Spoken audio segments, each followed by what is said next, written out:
बिस्मिल्लाहिर्रहमानिर्रहीम। जनाब अतहर हुसैन रिजवी साहब मरहूम व मग़फ़ूर के सिलसिले में उस्ताद मोहतरम ख़तीबुल इरफ़ान मौलाना मिर्ज़ा मोहम्मद अशफ़ाक़ साहब क़िबला बहुत तफ़सील के साथ बयान फरमा चुके हैं।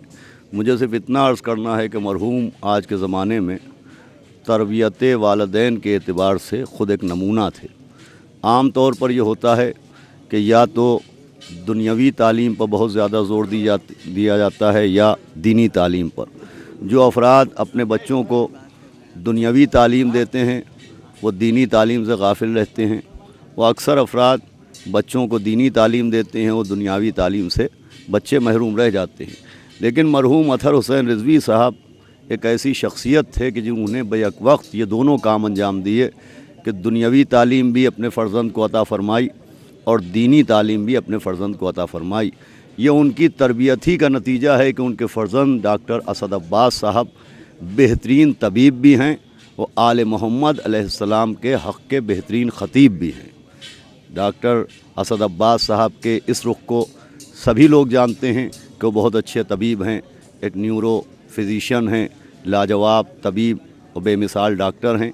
लेकिन उससे हट के उनका दीनी रुख ये है कि आले मोहम्मद अलैहिस्सलाम के हक़ में वो ख़तीब भी हैं, इमाम हुसैन सलाम के ज़ाकिर भी हैं।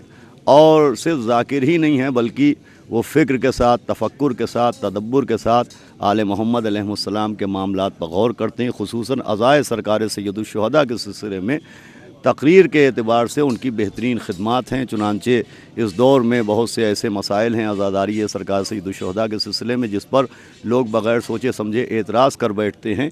तो उस सिलसिले में डॉक्टर असद अब्बास साहब की बेहतरीन तकारीर यूट्यूब के ऊपर मौजूद हैं जिनको सुन के लोग उससे इस्तिफ़ादा कर सकते हैं। डॉक्टर असद अब्बास साहब जब तक खिदमत कौम और खिदमत अहले बैत करते रहेंगे, इन दोनों खिदमतों का अजर व सवाब उनके वालिद अतहर हुसैन रिजवी साहब की खिदमत में पेश किया जाता रहेगा। अल्लाह उनके दर्जात को बुलंद करे, उनके पसमानदगान को तौफ़ीक़ सब्र अता करे।